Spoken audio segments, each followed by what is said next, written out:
Welcome, ladies and gentlemen. Welcome to this webinar organized by socialprotection.org. My name is Luca Pellerano. I'm a senior social protection specialist with the ILO, the International Labour Organization, based in Beirut. I'm responsible for social protection in the Arab states, and I'm very glad and honored to be moderating this very interesting session today. The topic that brings us together is fiscal space for child-sensitive social protection in the MENA region. This is a webinar that has been co-organized by the IPC-IG Center, the International Policy Center for Inclusive Growth, and UNICEF. Next slide, please. We are honored to host three sets of three panels, three sets of presentations in this webinar, and I'm going to briefly introduce to you the panelists in a second. So the first speaker is Karolina Block from the IPC-IG. Karolina is an economist. She holds a master and a BA in economics. She studied in Paris, and she has been involved with the IPC-IG on a range of research projects on diverse topics, including the distributional impact of trade policies, poverty reduction in rural areas, and fiscal space for social protection. And she is at the moment conducting research on the distributive impact of taxes and contributions that finance social security in Brazil.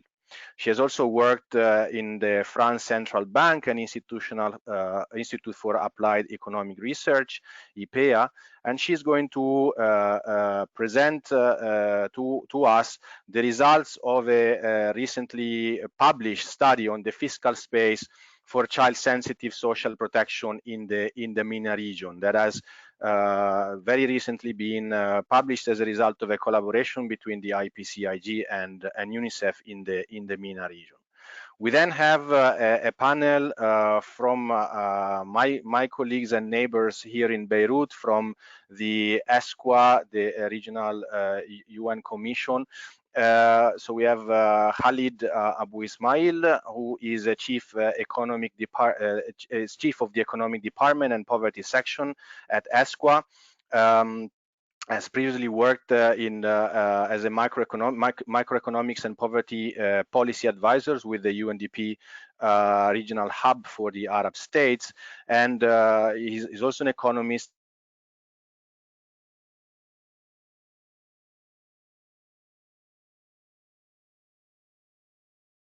with a PhD from the New School for Social. Worked on a wide range of research and policy-oriented topics by his colleague at ESCWA, Mr. Niranjan Sarangi, who is an economic affairs officer at the economic development and poverty section at ESCWA, and has also formerly worked with the UNDP Regional Center for the Asia and Pacific, and has more than 15 years experience of work in Asia and the Arab states region, and is the lead author of a recent flagship publication on rethinking fiscal policy in the Arab region. Mr. Sarangi is also a PhD in economics. Khalid and Niranjan will give us some perspectives on from a recently published policy report on rethinking inequality in the Arab states region, and we'll also reflect on options for domestic resource mobilization to revamp public service provision, particularly in the areas of child health and education. And finally, we are also joined by the third panelist, Mr. Abdel-Rahmen El Lahga from Tunis, from Tunisia. Mr. El Lahga is an associate professor with the University of Tunis and also a research fellow at the ERF in Egypt, and has worked with a wide range of international organizations, including the UNICEF and the World Bank, as well as the Tunisian Trade Union Confederation. He's also an economist, so we have a high concentration of economists in this panel. By the way, I'm also an economist, so I believe this is a economist-only panel. The focus of research of Mr. El Lahga has been on family economics and also the analysis on inequality in the and poverty in the Arab world. And he's going to present us to us on a more specific country case study, financing options for the Tunisia Universal Child Benefit. So as I mentioned, I'm Luca, and I'm the Senior Social Protection Specialist for the ILO in the Arab States region.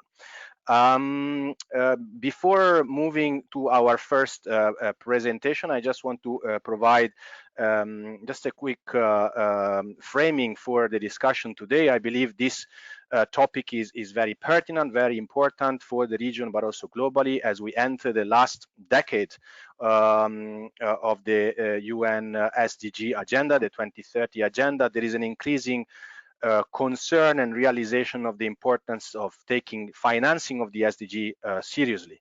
And with that comes a wide range of research, both at global, regional, and country level, about fiscal space for advancement with the SDG agenda. In the case of today's panel, we look specifically at social protection as part of the SDG agenda, and more specifically at social protection for children. But I would just want to put in the context of what are some of the other resources that have been recently produced globally that tackle or address or look into this matter of the financial sustainability of the SDG agenda and avenues to generate the necessary financing space both globally and nationally for the agenda itself. So I will mention three references that also will be offered to you in the chat bar if you want to consult them further. A recently produced study on the SDG costing and financing for low income and development countries, produced by the Sustainable Development Solutions Network, headed by Jeffrey Sachs, has provided an estimate for 57 low and middle income countries that the full cost of financing the SDG would be in the area, the financing gap in the area of 400 billion US dollars per year. A more specific piece conducted recently by the ILO and just recently launched looks at the costing of the social protection floor globally and the financing gap for achieving SDG target 1.3, and provides an estimate of 800 billion per year, although this study doesn't only focus on the low and middle income countries, but look at the whole range of countries. It's interesting to put these figures in perspective and be reminded that about 500 billion a year represent about 1% of rich countries' GDP in the world. And that 1% of wealth tax on the multi-billionaires, the top wealth men and women in the world would generate itself a 1% wealth tax, 100 billion in revenue. So while these estimate of financing gap are very large, in the grand scheme of the global economy, there seems to be plenty of space to finance the SDG agenda as well as to finance social protection. The question is that, of course, much of the financing burden lies with country member states, and this is really where the struggle to identify fiscal space options and financing options become much more challenging at the country level. As there are no clear avenues to ensure redistribution or international mechanism of financing that would allocate resources from richer to poorer countries. And this is really where our discussion will give us insights today. As a final resource, just for your reference, the ILO and UN Women published a few days back a handbook on fiscal space for social protection that assesses avenues and options that countries can take to generate the necessary financing resources for a social protection floor. So there is, as I say, a lot of ferment both globally and regionally and at country level when it comes to the agenda of financing the SDG and financing social protection more specifically. So without further ado, I just want to remind you that this is meant to be an interactive session. So we will we invite you to send your comments, your observations to the panelists in the chat bar. So you will see I believe on the left side of your screen a chat bar, and you can direct your comments, your questions to the panelists, and hopefully we will be able to take some of those questions at the end of our session today. And also you can tweet and post on Facebook on the webinar today using the tweet and Facebook handles that are indicated in this slide. This session, I think, will also be available, recorded and available later on in the page of socialprotection.org. So without further ado, let me first of all welcome once more all our panelists today, our presenters today, and hand over to Karolina for her first presentation on an analysis of fiscal space for child-sensitive social protection in the MENA region. Karolina, over to you.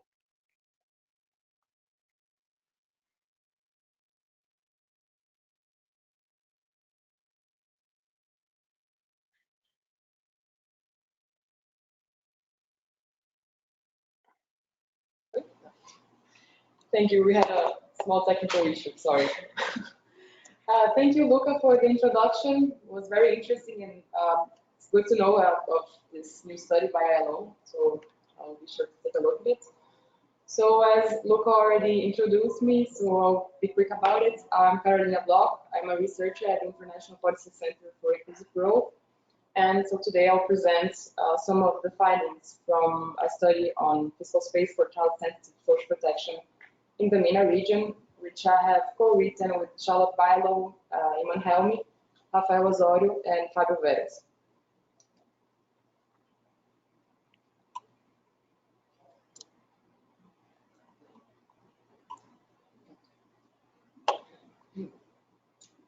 So, as most of you know, since 2011, most countries in the Middle East and North Africa region have been going through unprecedented changes.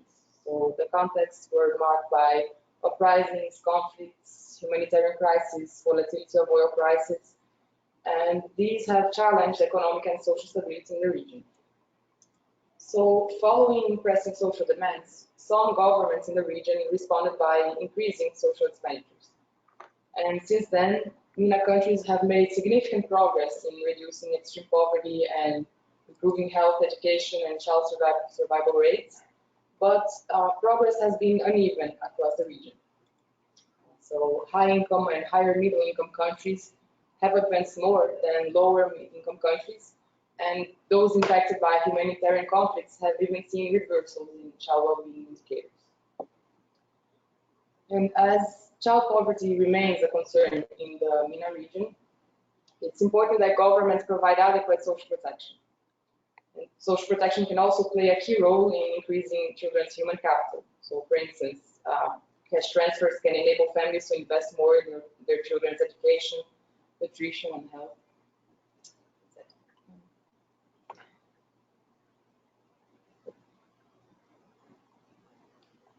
So today, both the scope and the adequacy of social protection systems in the region remain limited. The schemes in place still rely too much on universal subsidies and on contributory insurance schemes for those working in the formal labor market. So current social protection systems are far from covering all children in need. And these schemes also lack adequate funding, especially when it comes to child-sensitive social protection, as I'll show in a few minutes. So children represent more than a third of the region's population. It's a population that will soon transition into working age, and this is actually an additional incentive for MENA countries to invest in child-sensitive social protection, because even if there's a huge share of the population, there are children,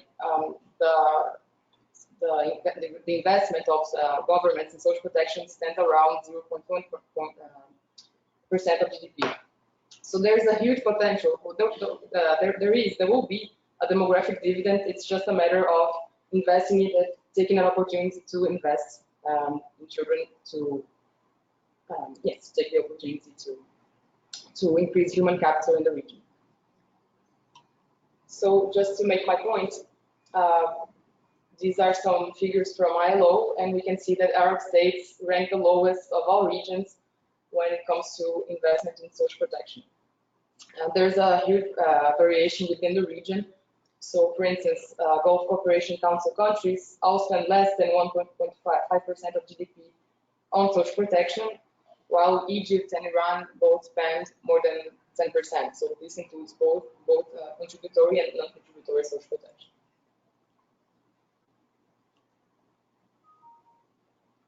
So the current low levels of investment and coverage of social protection systems points to a need to scale up child-sensitive social protection in the region.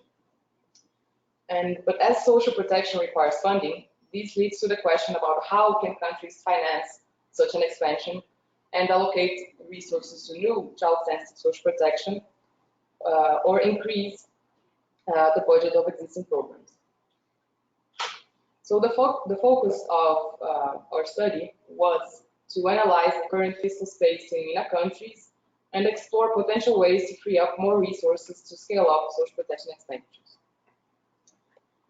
But for this social protection expansion, to be effective in preventing an increase in poverty and inequality in the long term, it's important to consider factors of sustainability. So, for instance, it's important to free up enough resources to not only increase coverage and benefits, but also to ensure the functioning of the program, so including running expenses. And also ensuring the adequacy and the predictability of benefits, which means counting on long-term financing mechanisms. And it's also very important to increase the resilience and the shock responsiveness of social protection systems. So, for instance, with emergency or contingency funds.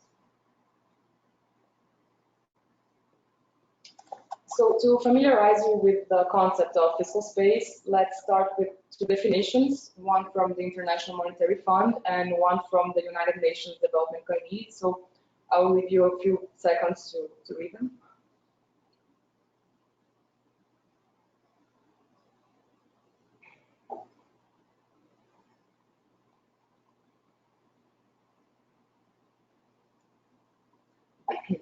So I think each of these definitions has its merits. So the IMF insists more on fiscal responsibility and sustainability, and they draw attention to the fact that not all alternatives to create fiscal space are commendable.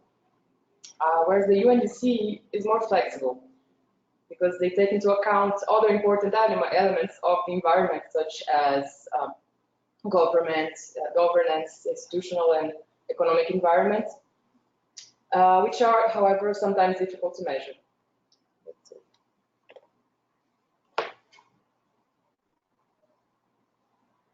So we chose to base our analysis on the fiscal space framework proposed by Roy, Lutuzzi, and Boiti, which is the fiscal space diamond. So the fiscal space diamond presents a tool for mapping the different fiscal instruments that a government can use to finance a national development strategy, or in the case of the study, a comprehensive child-sensitive social protection system. These instruments correspond to the 4 pillars of the fiscal space diamond, as you can see. So official development assistance, domestic revenue mobilization, deficit financing, and finally, reprogramming of expenditures. In the case of our study, to paint a clearer and more realistic picture of the fiscal space available in MENA countries, we decided to focus on internal sources of fiscal space. So this meant leaving out the dimension of official development assistance.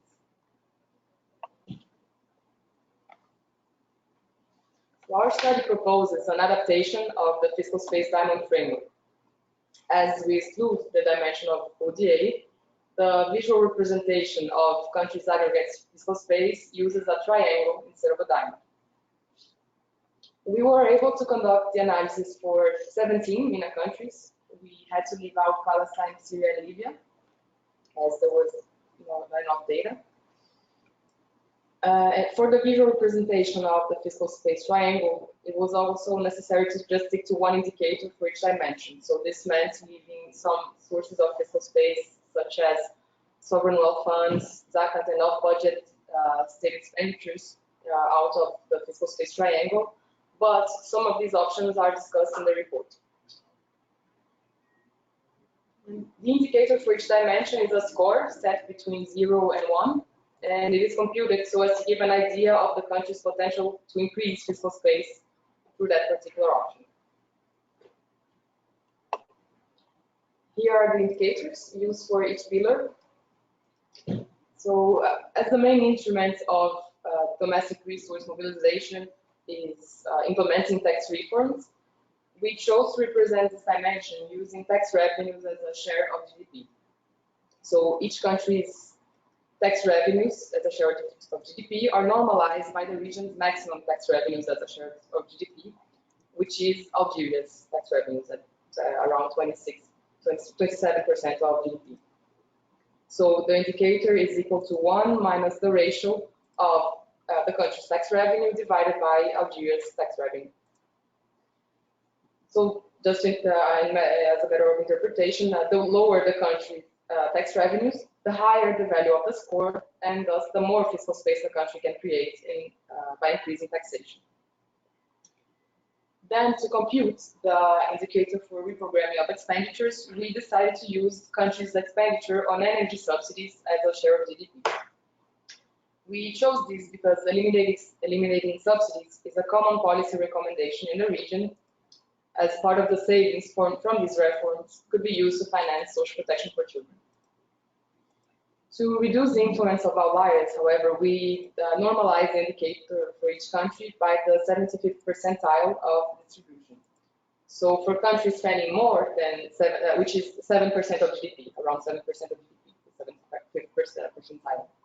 So for countries that spend more than 7% of GDP, their indicator is set to 1. So here, a high score indicates that the country's spending on energy subsidies is high, so it has potentially more fiscal space here. And finally, our last pillar of the fiscal space triangle is the pillar of deficit financing. And it is measured by the debt to GDP ratio for the country, which is the indicator of reference in similar studies. So here, we normalize the indicator using a benchmark of 40% of debt to GDP ratio, which is the limit that the IMF suggests for developing countries. So for countries with debt to GDP ratios exceeding 40%, the score is actually negative, but for the visual representation, we set it to 0. So this indicates the limited potential of the country to increase fiscal space through deficit financing. So this is what our adapted version of the fiscal space framework looks like. So the size of the internal, So the size of the internal triangle in orange gives an idea of the overall fiscal space in the country. And here, a large area means that the country has a lot of fiscal space. And then when we look at the corners of this triangle, we can see the potential for fiscal space in each dimension. So the higher the score for a given axis, the closer the corner of the internal orange triangle is to the external corner, and the greater the potential to expand fiscal space in this dimension. And finally, the arrow here represents the path for the country to take to create fiscal space. It's set by adding the vectors, the 3 vectors of the triangle. So this means also that one dimension can offset the other. And a larger arrow indicates a clear path, whereas a small arrow indicates a less clear solution. So this can also mean that the country has many options to create fiscal space. So here I use the cases of oil-poor and oil-rich countries to illustrate. We can see that oil-rich countries have on average greater potential for fiscal space overall, because the area of the orange triangle is bigger than for oil poor countries, but also in each dimension, because the corners are closer to the external triangle.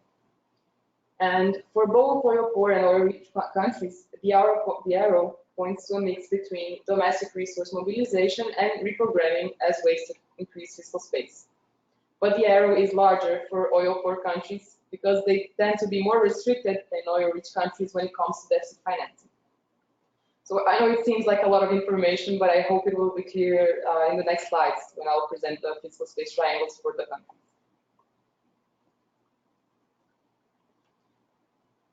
So let's start with the triangles for the high-income countries, which are basically the Gulf Cooperation Council countries. They're the only high-income countries in the region.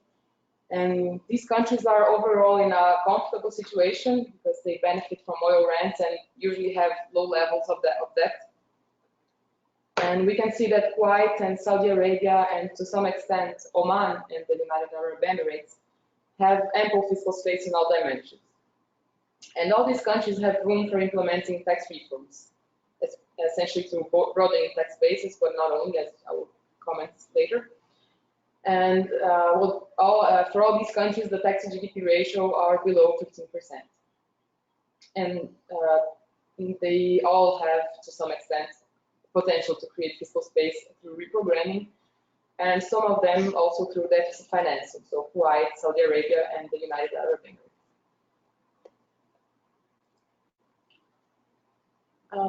So Algeria, Iran, and Iraq are upper middle income countries, and they also have relatively favorable macro fiscal situations, though Iran and Iraq have high debt ratios.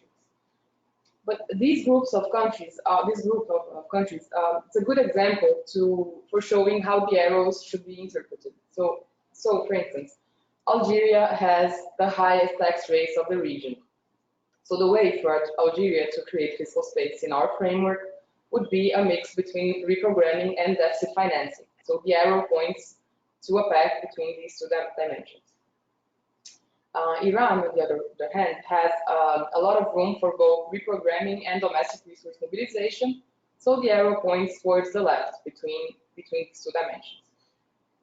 And finally, Iraq's arrow points clearly towards a domestic resource mobilization, as it is more constrained within the two dimensions. Okay, so the fiscal space triangles for other middle-income countries, so Tunisia, Morocco, Egypt, Jordan, and Lebanon, they have no significant oil rents, so they rely more on tax revenues, as they all have tax revenues close to or above 15% of GDP. So they should favor more measures that emphasize equity and efficiency in their tax rate reforms rather than simply increasing tax rates. All other countries have relatively high public debt, so the main challenge would be to seek fiscal consolidation and improve public debt profiles. And so for these three countries, so Djibouti, Sudan, and Yemen, they have specific development challenges. So they're struggling with high levels of poverty or conflict. So these are difficult conditions to mobilize domestic resources and implement structural reforms. So this justifies the dependence of these countries on official development assistance and concessional financing in the short and medium term. So I'll quickly discuss each of these options more in detail. So I won't spend a lot of time because, as I understand correctly, my colleagues from ISCWA will also be presenting. So let's start with domestic resource mobilization. So it's very important that social protection for children has stable and important sources of financing. So domestic resource mobilization is usually the best option. And this option is particularly recommended for Gulf countries, which have very low tax revenues, and also countries with high debt to GDP ratios and low tax revenues, such as Iran, Iraq, and Sudan. But there's significant room in all MENA countries to increase direct taxation. For instance, even in countries countries with higher taxation, such as Jordan, Tunisia, Morocco, or Egypt, individual income taxation represents less than 20% of total tax revenues. And tax reforms could also contribute to reducing inequality because there's also room for improving the progressivity of taxation in the region, and also to improving tax policy enforcement and compliance as governments struggle with a strong share of informal labor and tax evasion. There are also other options for domestic resource mobilization, though they are less reliable than tax reforms. So, for instance, revenues from natural resources for the countries that have them, that have oil rents, they could establish and feed sovereign wealth funds, and also faith-based revenues such as zakat and waqf, but their formalization can be a bit challenging.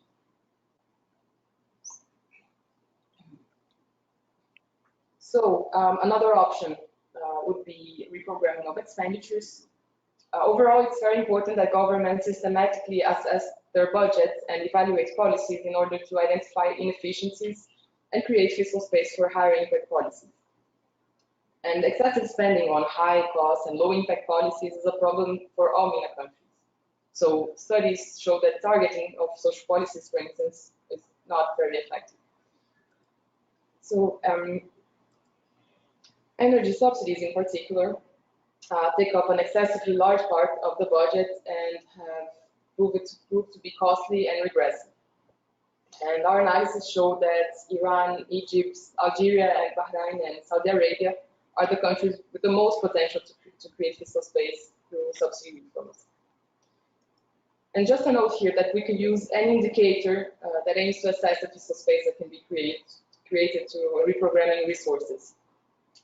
For instance, military expenditures and the size of civil wage bills can be considered excessive in some countries, but they're a bit tricky because there's no consensus about the weight they should have on government spending. So very quickly for deficit financing, there's no fixed rule on how much public debt is acceptable for a country, but too much debt can create high fiscal imbalances and reduce the capacity of countries to engage in structural reforms and expand social protection in the long run. So in our analysis, we only identified Kuwait, Saudi Arabia, Algeria, and the United Arab Emirates as countries that could have fiscal space in this dimension.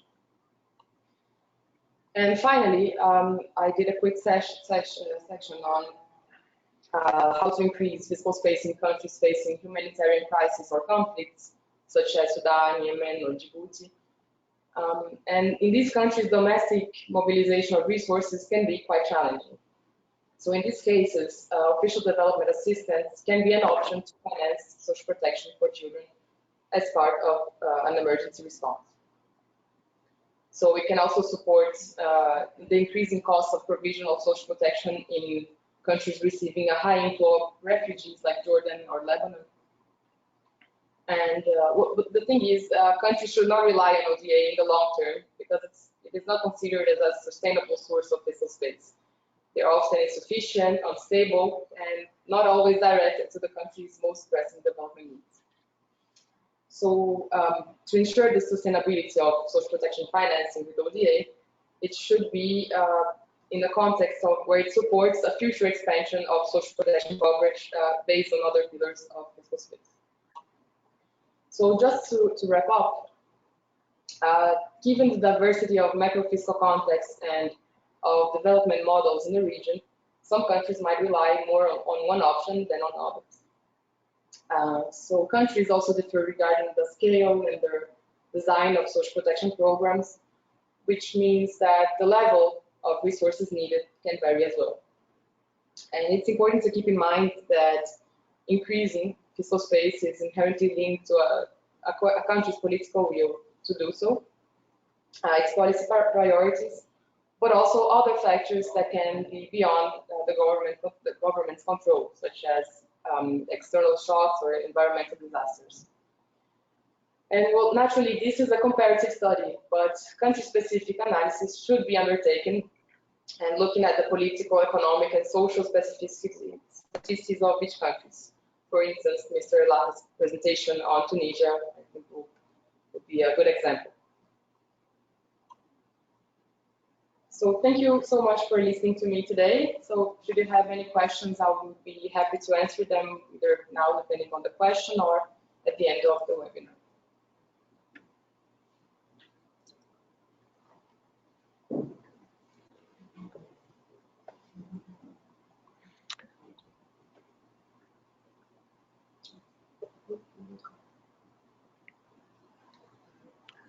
Great, thanks so much, Karolina, for a very, I would say, crisp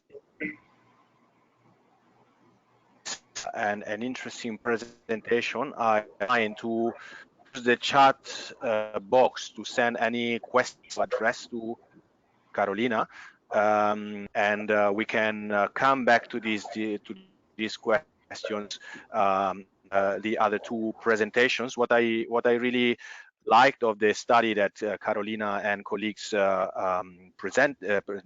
undertook is this attempt of developing a concept for fiscal space that can, allow for some level of comparison across countries, and also that can give like in a way, very visual representation of the options when it comes to composition of fiscal space, and it is striking to see how those options change in the MENA, vary across countries in the MENA region due to the great deal of heterogeneity in political, economic, and social context of countries in the region. So I think that's a very simple, but I believe impactful way of presenting options on the table when it comes to fiscal space. But also, I think the call that Karolina made towards the end, that all of this becomes concrete level, and so that broad map that at global, at regional level, when it comes, for example, to reprogramming or to the efficiency, progressivity, and overall tax burden of the tax system. And as the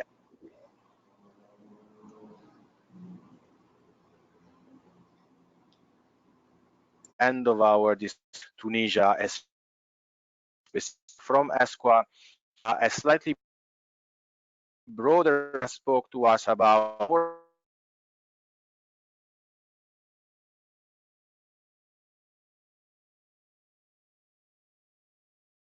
social protection, but in civil servant wages or for military expenditures. So I think it's very interesting to take an opportunity to look at other aspects, if you want, of the social spending agenda and social investment agenda, as we hear from Dr. Khalid and Dr.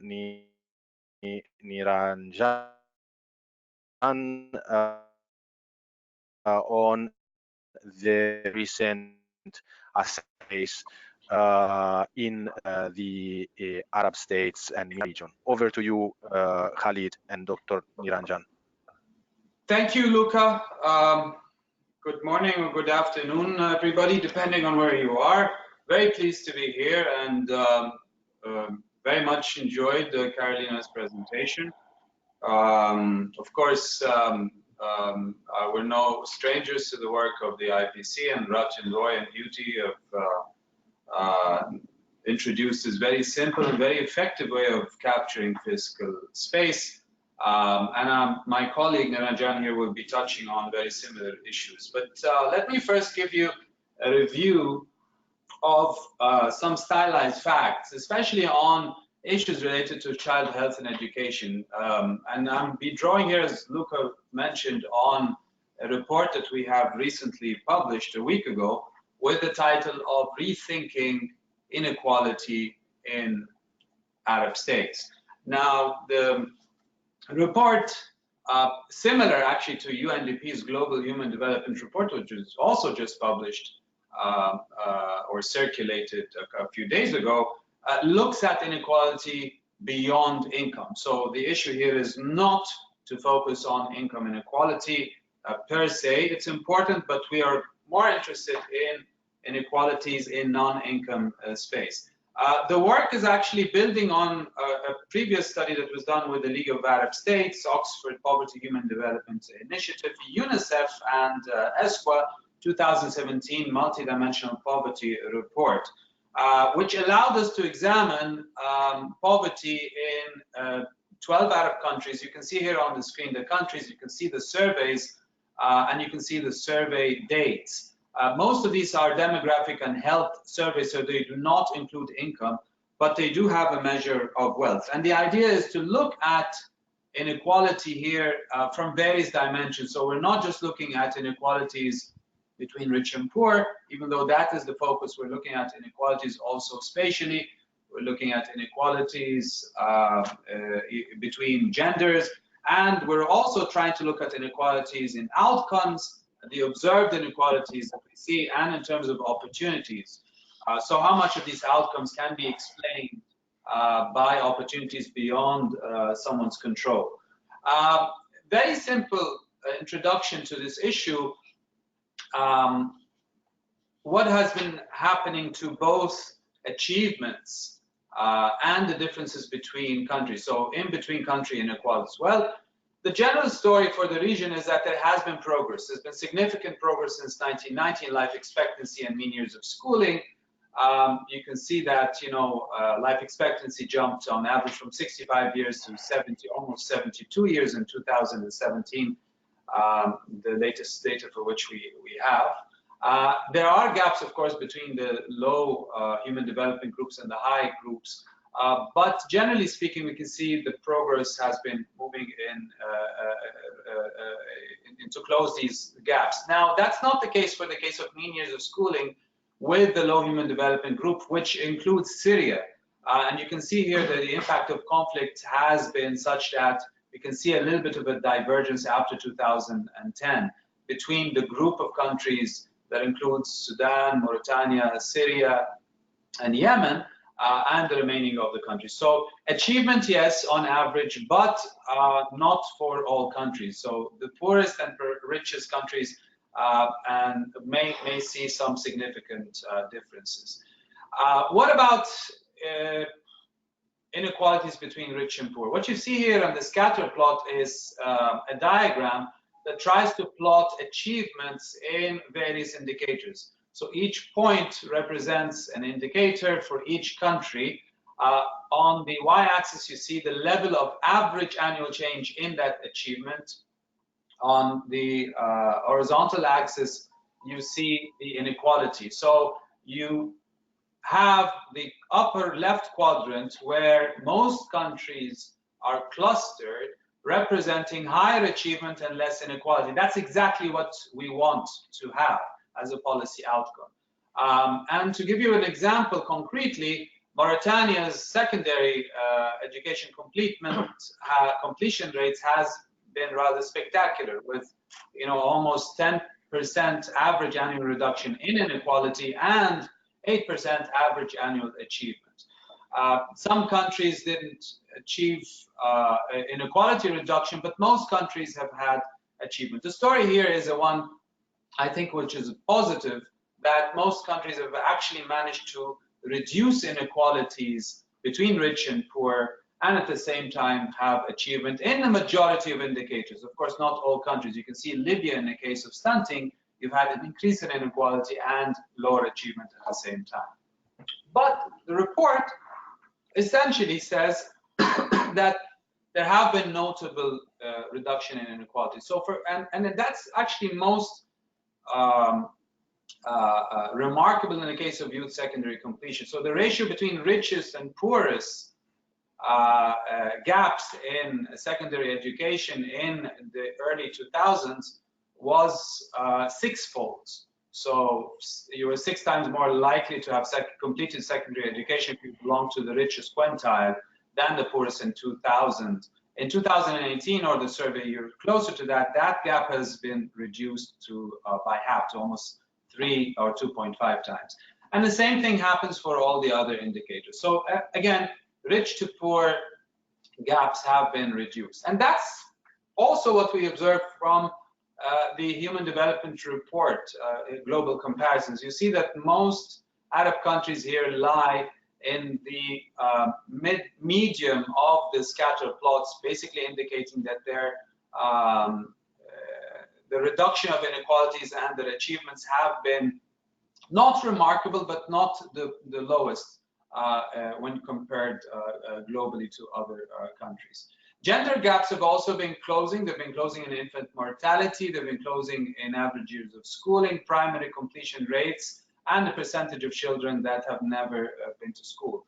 So you can see here what these indicators are very important, obviously, to child health and education, that the gender gaps have been closing, even though in some countries like Sudan and Yemen, the gaps still remain high. Now, that's maybe the good news. Where are some of the gaps?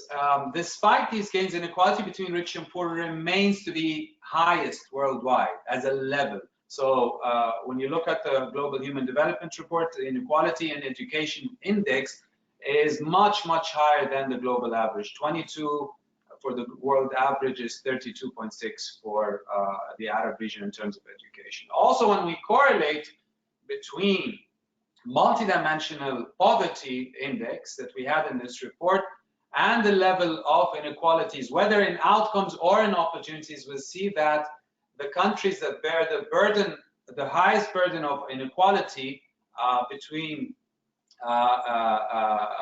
rich and poor are the poorest countries. And you can see that in health and in education. You can see it in outcomes and in opportunities.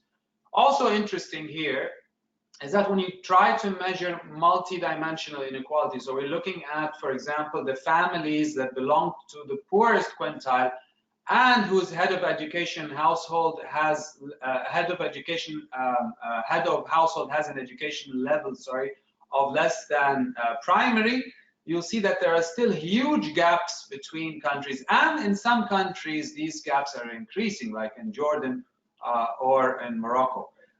The same thing when we combine rural areas and large families versus urban areas and small families. So these are basically proxies for those who are left behind, the extreme groups. There's still a lot of work to be done there. More importantly, the level of inequality of opportunities is significant for secondary completion.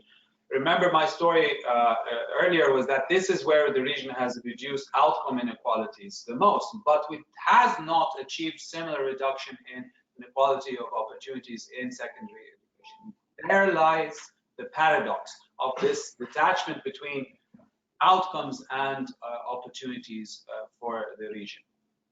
And when we dig deep into the inequality of opportunities, whether it's for health indicators like stunting or infant mortality, or for education indicators like primary completion, secondary completion, two factors seem to be driving that.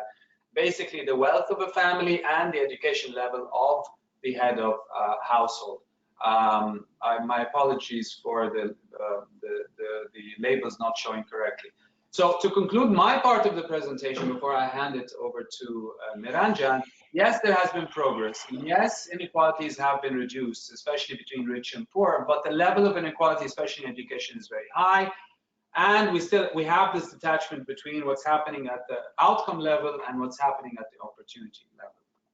But this is my closing statement. None of this takes into account, the report doesn't capture adequately what's happening in terms of quality of public service delivery, okay? And also taking into account that the region faces significant challenges in terms of child poverty. That report, which I alluded to in the beginning, has a figure of above 40% of children are considered to be poor in non-GCC countries. So there are significant challenges. I'll close here and I'll hand it over to Niranjan.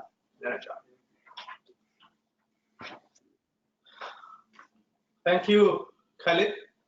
Thank you for inviting me to this interactive webinar session. Thank you, Mr. Luca Pellerano, for your introduction. And it's a pleasure to hear also Karolina and Khalid. Khalid has set a broad canvas on the challenges of the region. Inequality is a manifestation of what public policies has done over the years. It's an accumulative reflection of public policy. So in that context, my presentation will focus on, it will touch upon, of course, Karolina's presentation on fiscal space, focusing on domestic public resources. And as Khalid said, the fiscal space diamond, developed by Rethinking and at that point of time.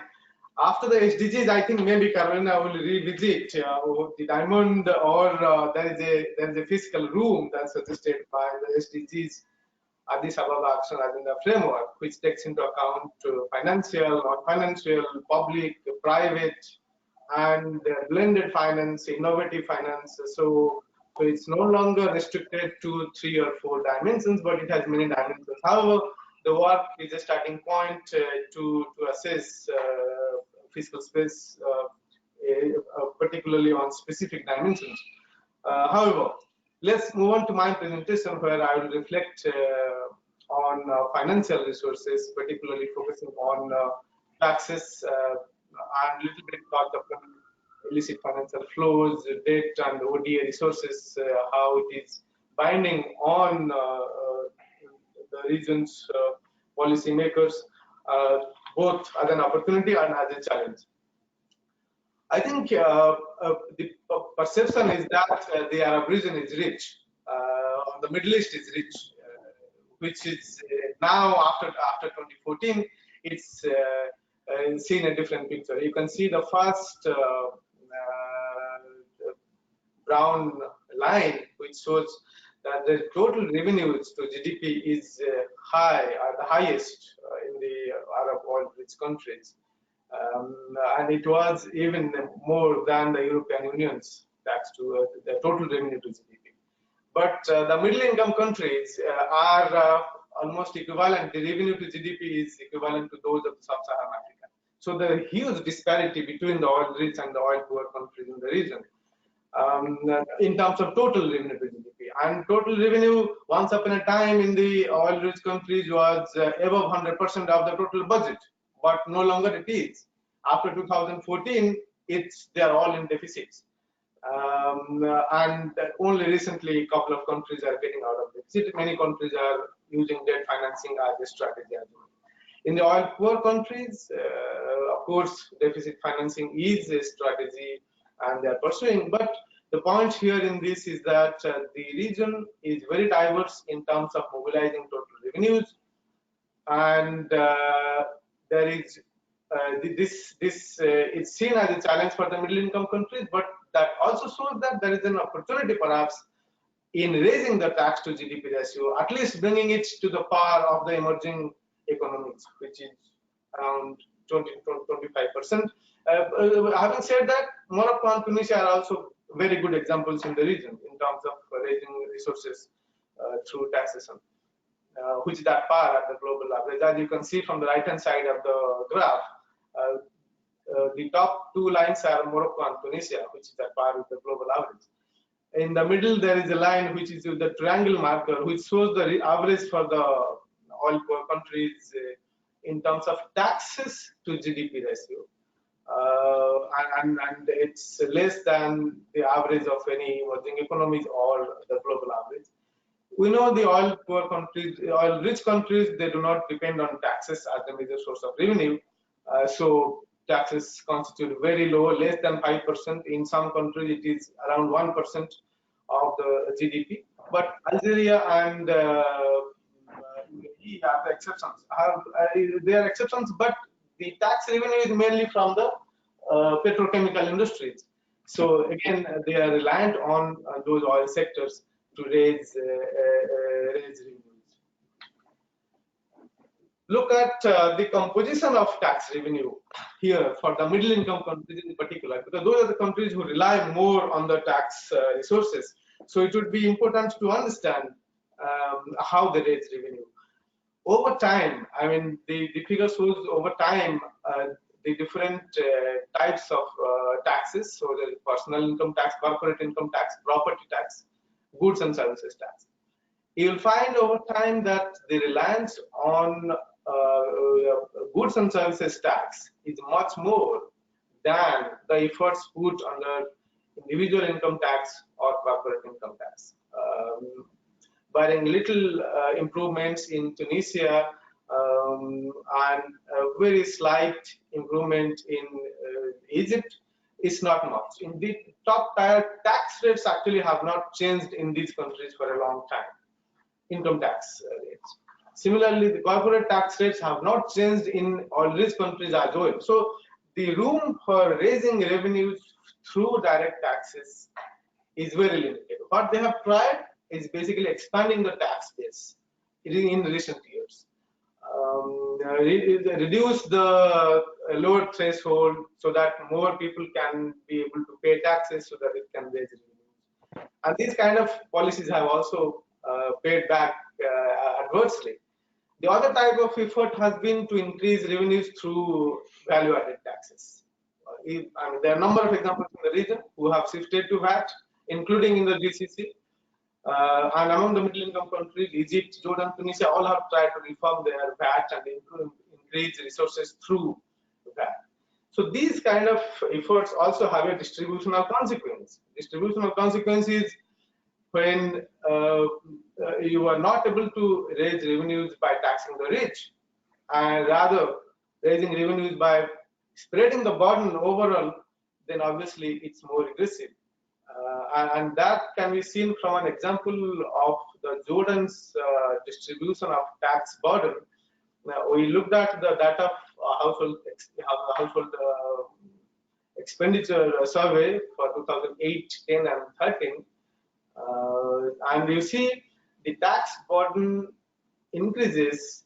I mean, the right-hand side is the deciles of population, and the y-axis is the tax burden. The tax burden increases up to 7th or 8th decile of population. So that's kind of progressive. But then, for the top 2 deciles, the burden is less than the tax burden on the middle class or middle income group. So this shows the regressive effect of the tax policy, the systems that is there. So here also one can also look at what are the opportunities. I mean, if the income tax is there room for improving tax progressivity? I think the answer will be yes, and that we'll discuss later. So when you do not have much room to raise revenues and your expenditures are high, and after 2008 to 2018, I mean, this is the last decade of growth actually, that has pulled down revenues for both oil poor as well as oil rich countries, and after falling oil prices, it has even affected high. So obviously public budget is pressed, and debt in certain countries is now above average, above 100%. Lebanon stands out with 157% of the debt to GDP. Similarly, in oil-rich countries, Bahrain is around 100%, 95% of GDP. I mean, so the point that oil-rich countries are no more all are a homogeneous group. They are also quite diverse in terms of their fiscal space, and trying to see how they can raise resources through debt financing as a strategy, or by using sovereign wealth funds, or by using Islamic financing kind of. So in the oil poor countries, of course, it's much more an issue. The other point is the oil poor countries are having also access to concessional debt much more before the global economic slowdown than they are now today. So while we say that, okay, debt financing is a strategy, but what is the rate of interest that they are borrowing? So that's also another important point to look at it to when you assess fiscal space. So that's the point I was saying, that, okay, instead of just looking at the 4 dimensions, I think with the SDGs concept, in my view, that it should be much broader to look at the fiscal space. And you set out, Karolina, the definition of IMF and the UNDC in the beginning. So in that spirit, maybe you can revisit your study to understand the more complex issue of fiscal space. This is another interesting point, ODA, when public budgets are pressed. Should we look for ODA as an option? And Karolina has also said that ODA is no longer a viable option. It's not a sustainable option. It it shows a little bit of increase in ODA recently, but more or less going to the countries that are in conflict, whether it is Syria or Iraq or Yemen, and a number of countries in the region who are facing conflict. So humanitarian aids, should we consider that an ODA? They are not exactly for the development purpose. And you see, for the development purpose, if you see health, education, water and sanitation, in 2016, it's only 13% of the total ODA goes to those sectors.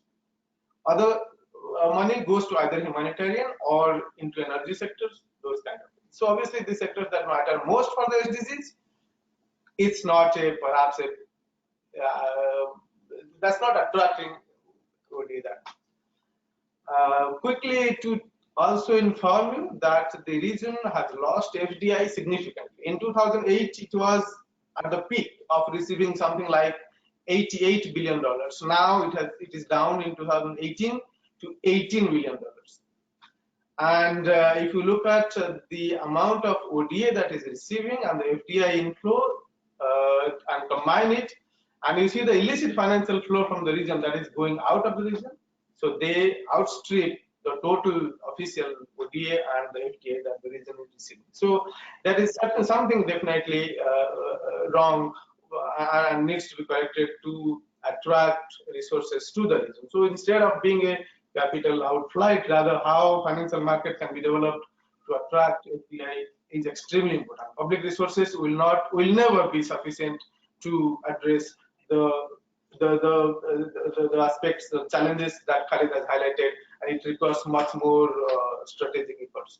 Conflicts, another phenomena in the region, in many parts of this region, and it's well known. I will not say much about it, but significant amount of resources have been lost by several countries. It all connects to the governance issue, of course, and we know that it's both Khalid and I wrote on issues of governance adjusted index, and we looked at how governance interacts with development. So obviously, many countries in the region do not score high, rather they score low on governance comparing their income level, and that translates to lower growth or volatility in growth and the low revenues, and the low revenues, low spending, and the spiral continues. In this scenario, what happens? The IMF packages, they come with, they have their own objective. Every institution has their objective. It's a loaning agency. So obviously, when you are stressed on public budget and your debt is high, the choice is how to fiscal consolidation. Fiscal consolidation doesn't mean you bring down the debt to 40% or 60% or 80%. So if you bring down the debt, then obvious choice is you do not have much room to raise resources through taxation or through oil revenues because there is fall in oil prices. So you have to cut down your expenditure. So that's the red line which shows the expenditure GDP to be either stagnant or to reduce over the medium term. That means countries need to save or do fiscal consolidation. But that's not the view that we are, both Khalid and I worked on the Rethinking Fiscal Policy report. And our view is that instead of going into this direction, rather we should look at how debt can be stabilized, and we have further studies on this issue. If we can have a strategy where debt can be stabilized, then perhaps there is more room or fiscal space can be broadened to address the issues in the short and medium term. Conclude, we have two main challenges. One, raise resources, and that can be through improving the tax fairness, because if we improve progressivity, we saw that there is room. The rich should have a higher share of the burden. So there is an opportunity. Plus, property tax is very low. On an average, in the global, it is 7%. In the Arab region, it is about 0.6% based on the available data. Data is also another challenge to get it. Self-employment income or the non-wage incomes are very rarely taxed in the region. Capital gains tax very low. So these are the tax bases which can be potentially used. Two, it can also be through simplifying the tax systems. If there is a system where people can mandatorily file taxes, then that will also show that the transparency will improve, and perhaps it can raise potential to raise revenue. I mean, in India, they started with encouraging everyone to file taxes, and in the last 3 years, we have seen significant increase in tax revenues. Illicit financial flows, there is ESCWA is doing a lot of work on that to assess the illicit financial flows and how what are the opportunities to cooperate with international tax laws so that this channel can also show potential resources.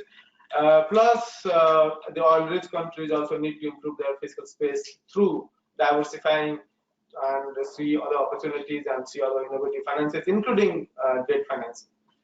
My second point is we also need to improve efficiency in expenditure, as Karolina was talking about, whether shifting from subsidies to the developmental expenditure.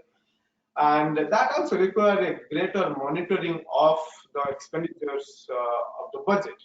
And in that context, we just released a tool to monitor social expenditure more comprehensively, looking at all the aspects of the SDGs. And that tool is available, and that's a pilot project. We are doing it in Jordan and Tunisia, and now also extending it to Palestine and Kuwait. So 4 countries, and we are trying to see how expenditure management can be more efficient and reprioritize some resources, can address certain stark inequalities and poverty that Khalid laid out. So this is overall my submission. Thank you for listening, and looking forward to your comments.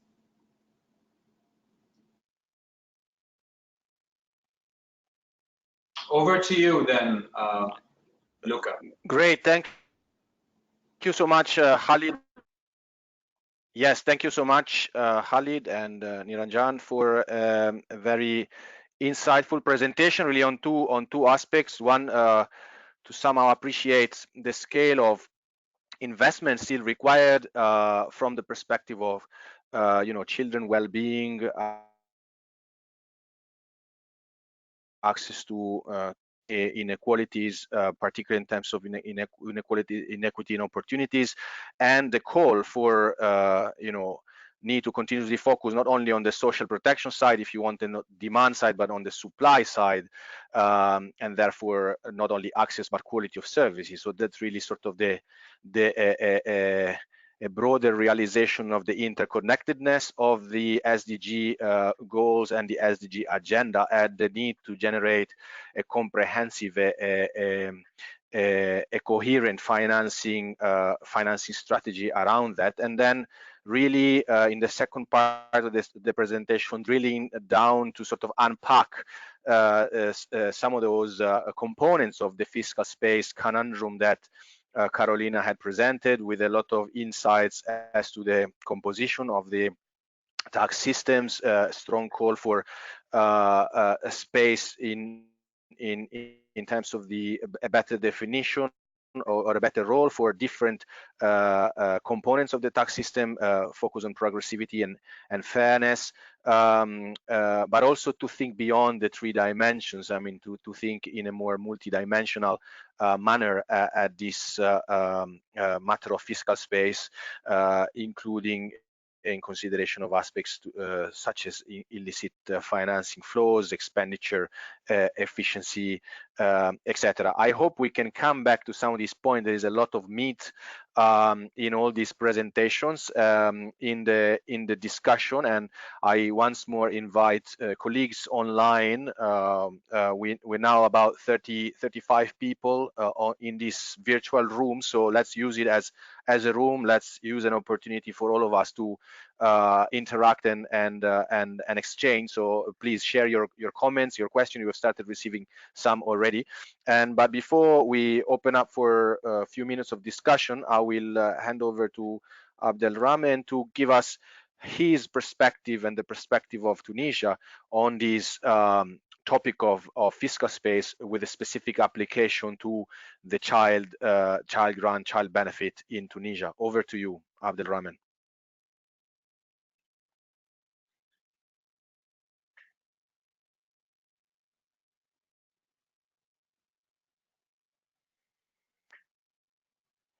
Okay, thank you, Luca. Do you hear me? Yes, go ahead. Okay, thank you. I am pleased to participate to this conference and present the result of a study on fiscal space to implement universal child benefit in Tunisia on behalf of UNICEF Tunisia Tunis office and the Ministry of Social Affairs. The study was conducted with my colleague Tony Hodges from Oxford Policy Management this summer. And I hope that my presentation will be a good illustration of the framework for the analysis of fiscal space brilliantly presented by Karolina. Well, for the... I don't have control over my slides. Oops. They will move the slides for you. Yeah, please. Okay, for the outline, I will start with the general context for Tunisia and the brief benefit incidence analysis for the Tunisia Universal Child Benefit. And we'll discuss later the cost effectiveness of the Tunisia Universal Child Benefit. And the fourth point will be the fiscal space analyzed to finance the child benefit, and I will conclude with the final remarks. Yes, please, next slide. Okay, for the context, despite Tunisia has made many progress in terms of human development, but despite this progress, children remain among the most vulnerable groups in the population. As we can see in this figure, in 2016, the overall poverty rate in Tunisia was about 15%, but for children 0-17 years, this poverty rate is about 21% compared to 13% for adults only. Also, in the same figure, we can see that children living in household without social security is about 37%. Yes, please.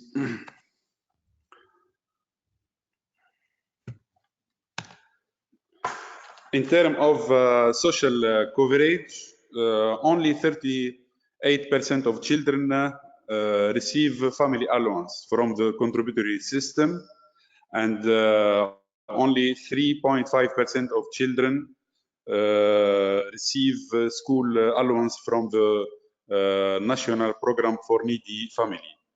Overall, we can see that about 32% of children are without any coverage or any kind of allowance. Yes.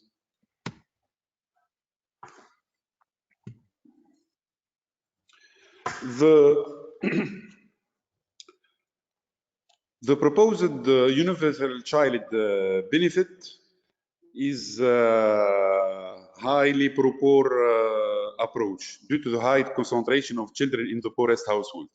As we can see in the figure, the distribution of child benefit by decile of consumption, we can see that this approach is clearly poor, given that the most beneficiary are from the poorest deciles. And the child benefit can also benefit to the middle classes households on large scale and can strengthen social cohesion. From administrative perspective, the implementation is simple and can avoid targeting error. Please. For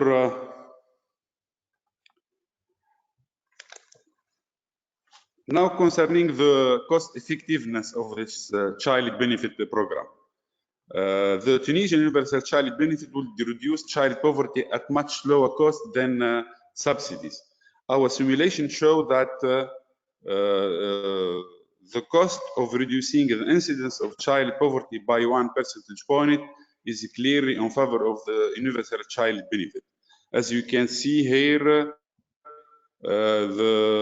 we need for energy subsidies, we need about 891 million to reduce the child poverty by 1 percentage point compared to 251 millions for the universal child benefit, and the NAFAN, the National Program for Needy Family, the cost effectiveness rate is estimated at about 519 millions. The child benefit will cost even less than this, the FAR program or the main program for needy family, and the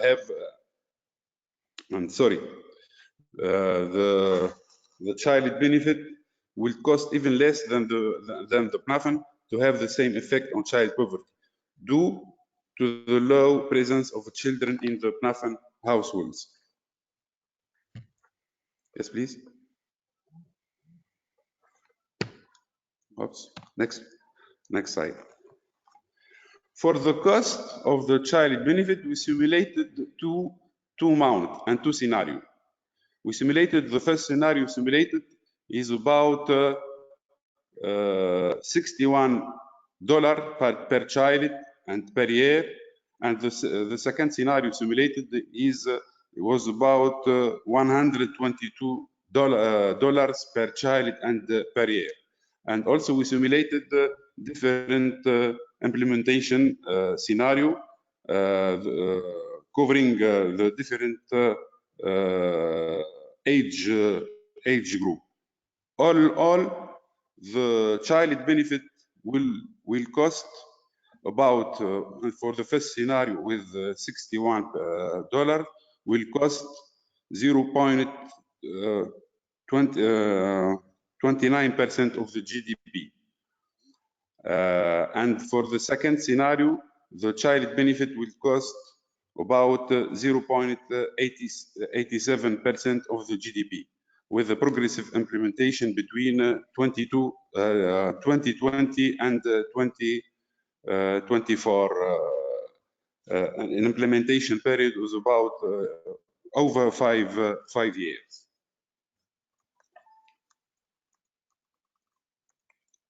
Yes, please. Okay. In terms of adequacy or the impact of child benefit, our simulation showed that the impact of child benefit of the first scenario of 175 dinar per year is relatively low and is not recommended. The second scenario, which gives about 350 dinars per year or 1 dinar per day, targeting all children from 0 to 70 years.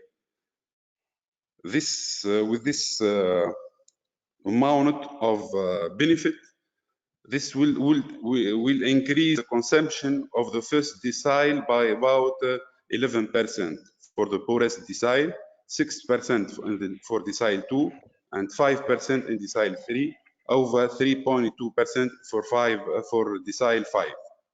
And the child benefit will reduce the incidence of child poverty by about 2.4 percentage point from its level in 2016. And there is a clear effect and a clear positive effect on child poverty in Tunisia. Yes, please. Now, for the analysis of the budgetary space available, we rely on the diamond of space, and I will not, in fact, I will not go framework for the analysis of the fiscal space, as that has clearly presented by Karolina. I will skip this slides.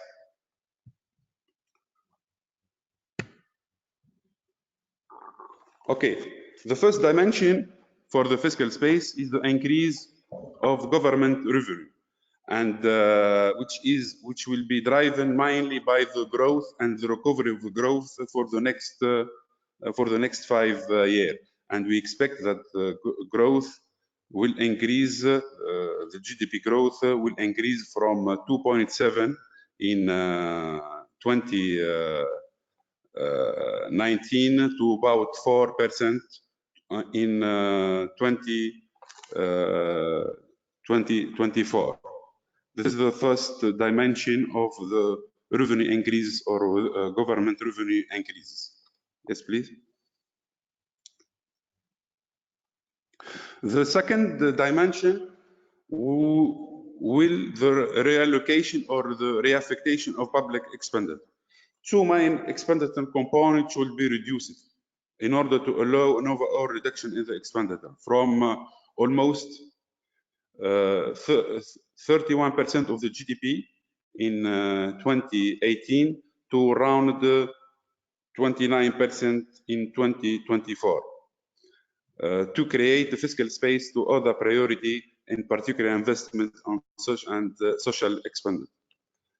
The first component will be the gradual reduction in the wage bill from about 15% in 2019 to about 12.3% in 2024, and the reduction of subsidies from about 4.6% in 2018 to 1.6% in 2024, particularly energy subsidies that should be eliminated by 2023.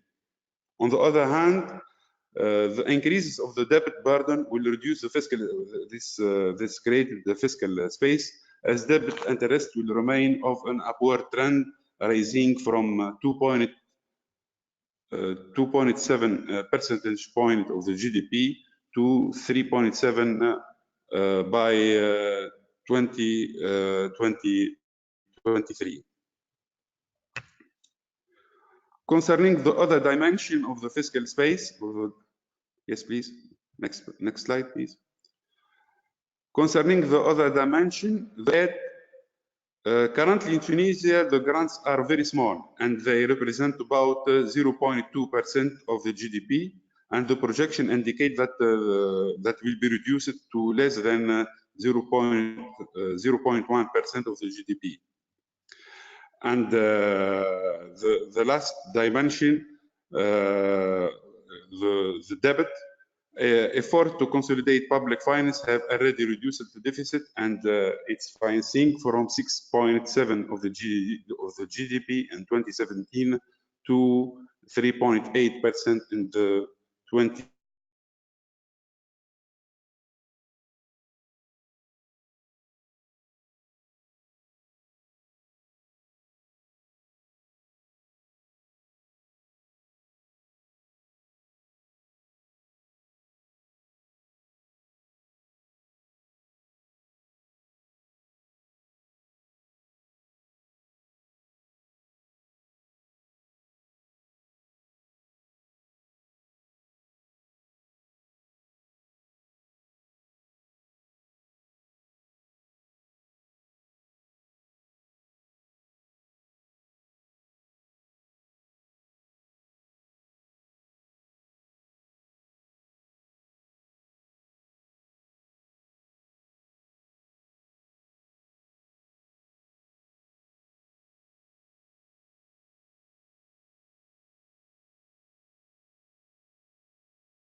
Hello, everyone. Sorry, it looks like we lost Abdel and Luca. I'm not sure if I believe he also had a little issue with the connection, but I'll try to step in here. Sorry for this. Maybe we can go right to the Q&A session, since we're already actually getting to the end of the webinar. So we received a few questions, and I'll start with the first one from Butaina from UNICEF-IPC-IG. Okay, looks like Luca's back. Luca, can you still hear us? Please feel free to step in.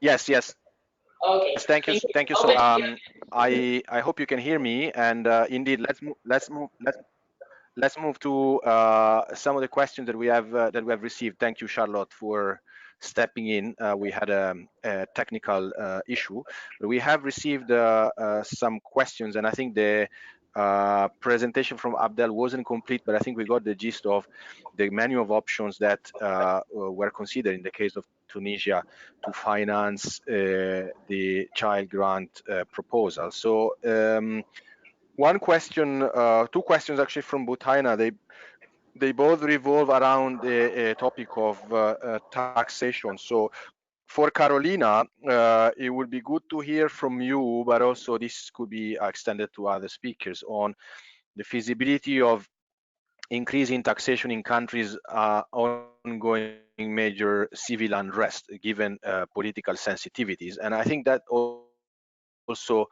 relates to the second question, which is directed to colleagues at ESCWA, and regarding the role of direct taxation, which can be more progressive, as you have highlighted, but is very much linked to the maturity of the democratic process of states, as well as the strength of tax administration systems. Which may not be, and not all countries in the region may be conducive for that. So many more countries, as a result, are relying on indirect taxation. So what are your perspectives from ESCWA as to the scope for countries in the region to push more direct taxation given the context? I would also want to add one question for Karolina.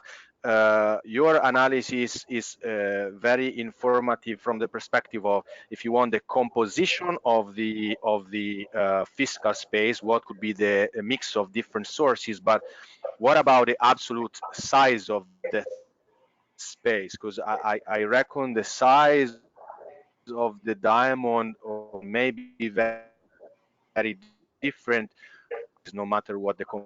Do you have a sense as to whether that the size itself in absolute terms is or is not adequate to respond to the needs, to the expenditure needs that in this case for investment in child-sensitive social protection?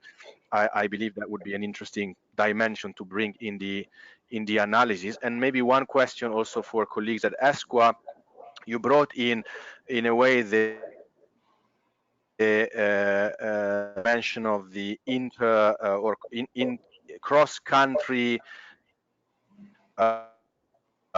nature of your reference to the. Of course, there are other involved is in when it comes to tax systems, the issue of corporate tax evasion, the global debate of the move towards a unitary tax system. So how do you see that debate progress in our region, and is there how much is there at the moment, as far as you can see, competition across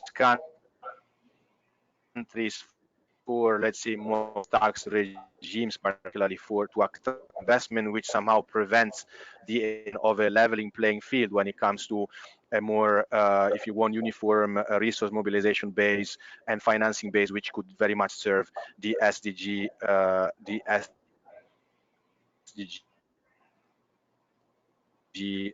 agenda. I'll to those points, but also offer any other consideration or comment you may have at this stage. and I may have to actually dash out for another meeting. So, but I'll listen into your questions, and probably from Brazil they can have another round of comments if there are, and then close the session. Over to Karolina, and then to ESCWA. So thank you, Luca, and also thank you, ESCWA colleagues and Mr. Abdel for the presentations. Very interesting. So just a few words on taxation. So for countries with situations of unrest, so the thing with taxation is that countries need some a priori conditions to implement taxation. So they need the structure, they need institutions and strong institutions and stable, so that they're able to collect taxes, to manage taxes, and or to maintain the information systems. So, it would have to be, so these are specific questions that should be addressed before just increasing the tax burden, of course. So, I think Niranjan would be more able to give more details, as in his presentation. We saw, for instance, the tax potential for Yemen that was decreasing a lot since the crisis, so since 2016, or even before. So I think that the idea of tax potential is very interesting here, very important. And also we saw in his presentation the problem of governance. So we saw that, for instance, I think there was a graph on governance in these countries, and we saw that Sudan, Yemen, and Syria ranked amongst the lowest in this graph. So this would be an essential question to. So yes, the a priori conditions, right, for increasing taxation. And in your question, Luca, for the composition of fiscal space, so our analysis, as I mentioned before, we have scores. So it's not an absolute, even if in a given score, we don't have an absolute, how can I say, it's not an indicator of the exact fiscal space the country can have in this dimension. So it's not, for instance, it's not we have 5% of GDP that could be taken from taxation. Maybe we can interpret it this way for subsidy reforms, and even in this case, it's a bit tricky. So it's important to first do a needs assessment of the needs for the social protection system. So as I mentioned before, not only the needs in terms of benefits and of coverage, but also what are the needs, the financing needs for the running expenses, for making the social protection systems more resilient. So many questions to address here. And so after the needs assessment, it's what we need to do is assess specifically how much can the country realistically free up from the resources that they have, the fiscal space dimensions that they have at the moment. So, for instance, this is what Mr. Abdel did for Tunisia with Anthony Hodges from Oxford Policy Management, and we are also in the process of doing with colleagues from Morocco for improving social protection in Morocco. And so yes, our analysis showed more an overall idea of the fiscal space that the countries can have in each direction, but it doesn't give a specific amount in these options, right? So that should be, I hope that is clear.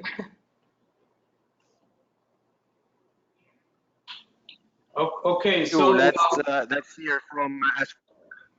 Okay, Luca, I myself have to also leave very shortly, so let me take a first shot at the questions.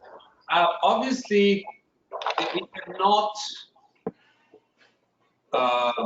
underestimate the order of the magnitude that children face in this region today, especially in conflict-affected countries.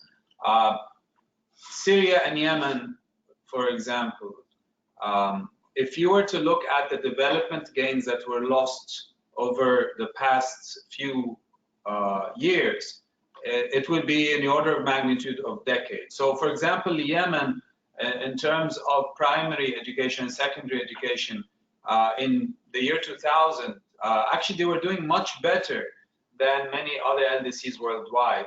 Today, the girls' enrollment rates are much less than what they were before. If you look at the partial damage and full damage to education and health institutions, it is significant. The cost of reconstruction in Syria alone is estimated to be around $380 billion. Now, of course, not all of this is related to child-sensitive issues, but it just gives you an order of magnitude of the challenges that we face. So clearly, we are in a situation where there are a lot of diversity in terms of fiscal space, because we have oil-rich and oil-poor, but we also have this conflict that comes in and gives us a completely different narrative on what is needed. One story that we have, and I think I repeated this, and Niranjan also several occasions, is that it's important for us to work, and the IMF also would agree on this, work with what we have in terms of knowledge. Okay, so we actually have very limited knowledge about the wealth and income of the top earners in this region, which is kind of ridiculous in an era where, you know, everybody's personal information flows freely on social media, but somehow the top earners' information on income and wealth seems to be beyond the control of decision makers. That has to stop, because we need to know, first of all, the envelope of fiscal space that is out there, available for policymakers in Arab countries to handle. And that's even more important in light of the work that Piketty and others, including ourselves, have done, and which we argue that when you factor in the income for the top earners, the top 1%, the levels of inequality, the levels of wealth in this region, the uncaptured wealth and income is enormous. So I think the first thing we need to do, other than discussions on fiscal policy per se, or the optimum tax rate per se, I will leave that for Niranjan to answer, is for us to just figure out more information, build more information on this missing top percent. Now, top 1%. We can do that by very simply making it mandatory for everybody to fill in tax returns. So that would be my 2 cents on improving the transparency. And I apologize because I have to leave, but Niranjan will take it over from here. Yes. So thank you, Khalid, and thank you, Luca. I also agree with Khalid and Karolina has touched upon it. Basically, there are two questions, and very briefly, the first one on potential of taxes, given that there are conflicts when that point is touched. But how it is touched, it has to be seen. The basic point is there is no way out there than raising domestic resources. And domestic resources doesn't mean that it should all come through the taxes. You have to see the different options available, and in that sense, taxation is an important source of public revenue. So far, as I mentioned, the reforms in taxation have always put more effort on taxes that have higher adverse distributional consequences. For example, there are several countries in the region who have reformed VAT, who have increased VAT or introduced VAT or introduced excise taxes to raise revenue.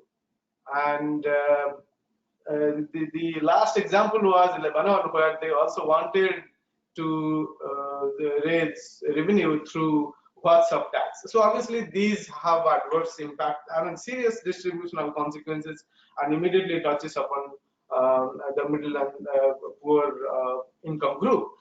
So that's why those taxes, how can the policy shift from that kind of taxes which have adverse distributional consequences to those which are more progressive? And here progressive means touch upon the wealth, touch upon the high income group. Unfortunately, the top tier tax rate has not changed in any of the countries in the region. It remains at par as it was 10 years ago, 2008 or 2010. I have the figures with me because I'm just finalizing the fiscal review for the region. So the top tier tax rate has not changed at all. What they have changed in certain countries, for example, in Egypt, I mean, except for Jordan, I think they changed top tier tax rate to a very high level, which is new, and we have to see how effective that is in improving the revenue collection. The bottom layer tax or the bottom tier tax rate have changed slightly in some countries to improve the tax base. So obviously, you are trying to bring in more people to the tax bracket, or in the name of formalizing the informal sector, trying to bring in people to the tax bracket. So obviously, the middle class feel that in terms of getting benefits, it's not much, but they are continuing to pay more taxes, while the rich or the wealthy are not able to come to the bracket of taxation. So obviously that creates a judgment. So this perception of people is important to handle while doing any reform in taxation system. It just cannot happen that overnight let's change the tax rate or let's change the tax bracket. It doesn't work that way. It requires a little bit more strenuous effort to communicate to people what will be the distributional consequence of the tax and how the tax resources will be spent. This is my first point. The second issue is second question is on corporate tax rates and how competitive it can be. Again, among the middle income countries in the region, the top tier tax rate has not changed except for Jordan and recently Tunisia. All other countries, the top tier tax rate remained 20%. In some cases, it is 30%. So it's a competitive tax rate for the middle income countries where the industries are more diversified, not necessarily oil rich, not necessarily petrochemical based industries. Obviously, it is a issue of competition between countries. How to attract foreign direct investment. But tax is not the only reason why companies will be investing here. In Lebanon, for example, the top tier tax rate has not changed for a long time. And what is the flow of FDI into the country? It's very little. So it's also to deal with governance and making the business processes, the reforms in the business processes that would impact. Having said that, in the GCC countries, there is high tax rate for certain countries, UAE or Saudi Arabia. The high tax rate is for the petrochemical industries. However, there are also clauses how to apply those tax rates. So there is a high tax rate, but is it applied? And there are many caveats which allows companies to continue without paying any tax. So the accountability of the compliance of the tax system is also another issue. So while there is evidence-based analysis is required and trial and error is of course required to see how corporate taxes can be competitive, and the other side is how it can also raise resources. In general, except a few countries in the region, the corporate tax rate is very competitive as compared to the world. It's around 20% in many countries. In some countries, it's even 10 to 12% in the GCC. But that has not attracted diversified industries, I mean non-oil industries. The issue is how to attract FDI or how to attract resources to the region, capital inflow to the region so that they can be invested in the productive industries. And there, in addition to tax, much more to be done. Thank you. Great, thank you very much. Thank you all colleagues. And I think it was a very, very rich discussion with many different perspectives on a very topical subject. It's time for us to wrap up, but I would just want to offer maybe as a closing, like maybe four four thoughts. The first one is it's very important to frame a discussion on fiscal space for social protection within the broader context of fiscal space for the SDG. I mean, at the end of the day, we are looking for a viable financing framework for the delivery of Agenda 2030, and I mean, different sectors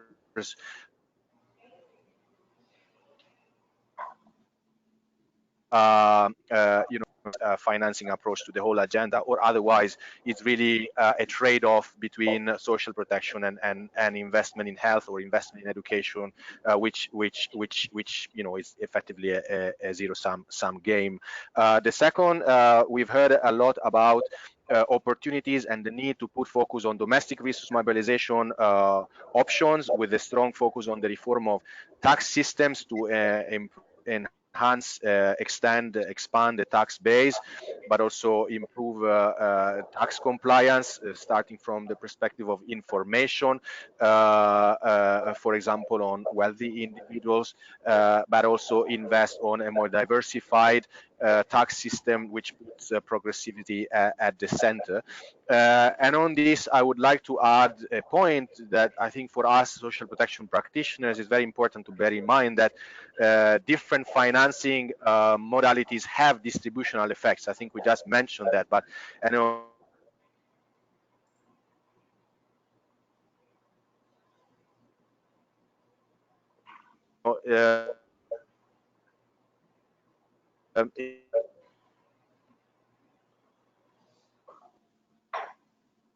it's not only the sources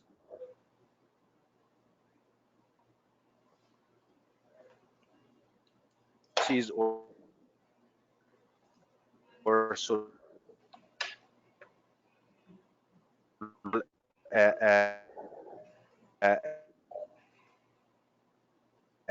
systems.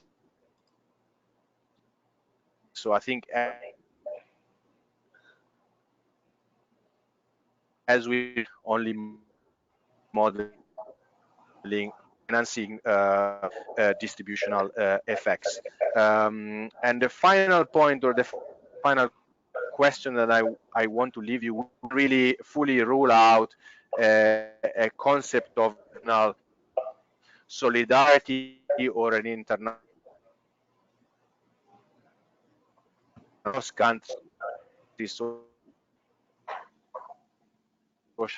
We know that for some lower levels of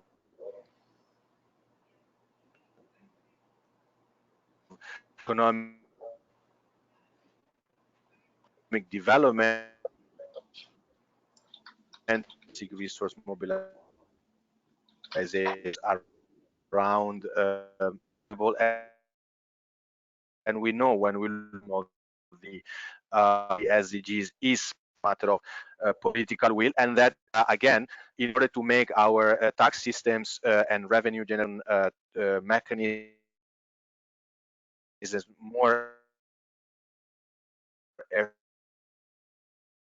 efficient across country and to ensure fair and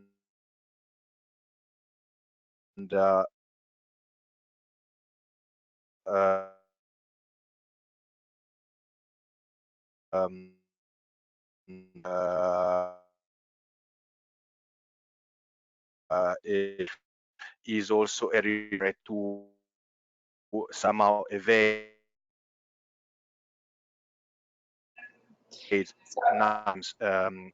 about. So I'll leave this to all of you to think about in your evening. I want to thank once more all the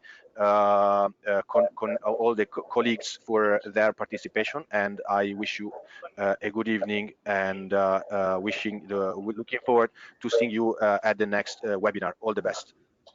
Thank you, Luca. Thank you so much. Thank you.